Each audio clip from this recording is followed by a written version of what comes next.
Mr. Chairman, Mr. Abbate, Mr. Rowe, thank you for being here. Mr. Rowe, do you have a picture? I was watching your testimony earlier. Do you have a photograph of the vantage point from the Secret Service snipers? I do. I believe that's C. And there were two, is that correct? Yes, sir. Stage left and stage right. Okay. And I don't know if you have a vantage point of both of them or not. I know you had one for the one who ultimately shot the. That's the vantage point of the sniper who neutralized the assailant. Okay. Well, is it a similar vantage point for the other? Would they have also been impaired in terms of actually seeing him until he popped his head up?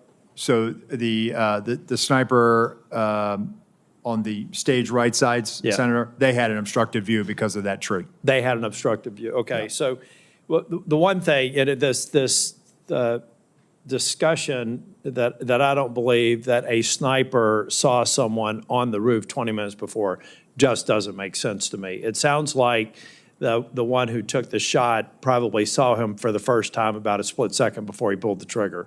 Is that? That's my assessment, Senator.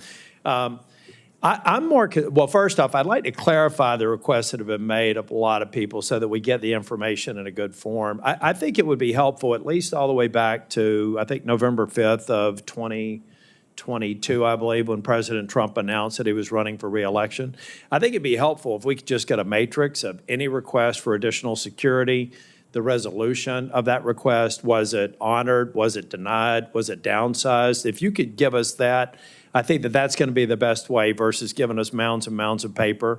If you can do that, I know you're looking at the same thing. I've heard from you that any subsequent request for field requests are being honored. I believe that that's true. Is that your testimony? Yes, sir. Okay, thank you. I'm more worried about the 24 to 30 seconds between the time I believe local law enforcement officer was hoisted on the shoulders of another police officer, saw a person armed less than 200 yards away from the president, who I believe jumped down.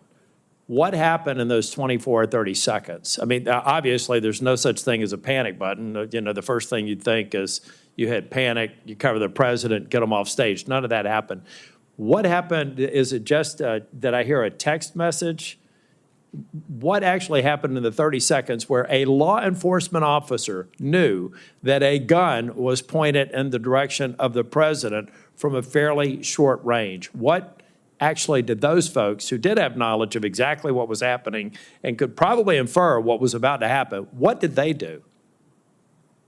And Mr. Abbate or Mr. Rowe, either one, based on your interviews. Thank you, Senator. From the interviews, you know, the officers in the immediate vicinity were operating with urgency at that point to get to this person, but he was on the roof. The officer who had looked over the edge, based on what I've been told, the shooter turned toward him with the rifle. That's what the officer observed. So he was under threat himself in that second, so he had to retreat and step down and get back to the ground in order to protect himself and keep him safe from potential rifle fire. But once he got to the ground, along with the other officers, there were Butler County local officers, Pennsylvania State Police. They were moving around trying to find someone to get to this guy. We've got an operational problem here because we had more than 20 seconds to have somehow cut through all the crap and the communications, whatever impediments there were, have to be removed. I mean, it's pretty clear to me. First off, that law enforcement officer, I love law enforcement. I wear the back of the blue pin every day. They do great work. Secret Service did phenomenal work on the stage. But they failed because their job is to protect the public. And they needed to put themselves in harm's way to stop him. Now, I'll let the interviews go through, but there was a massive failure. There were at least 2 law enforcement officers that knew a guy was about to pull the trigger at the president. And, you know, I'm just not really happy with the fact that we couldn't have communicated, covered President Trump, and tried to secure the situation. I'm going to let the investigation go through, but I think it's go forward.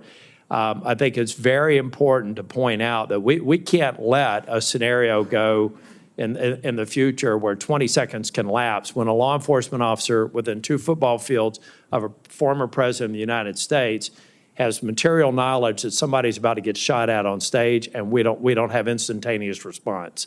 You know, in the old days, maybe you just shoot a gun in the air. I know for a lot of reasons why they didn't do that, but there had to be some way to actually diffuse that situation. It didn't happen on July the 13th. I just want to end by saying, Mr. Rowe, I think you've been forthcoming in your answers.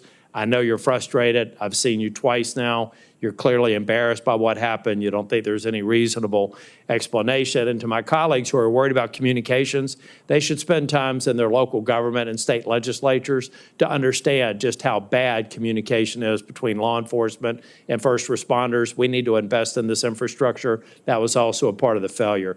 But if you can please get to me and get to this committee a chronology of requests, accepted, denied, and the reasons for, I think that's going to be very helpful. I will, Senator. Thank you. Thank you.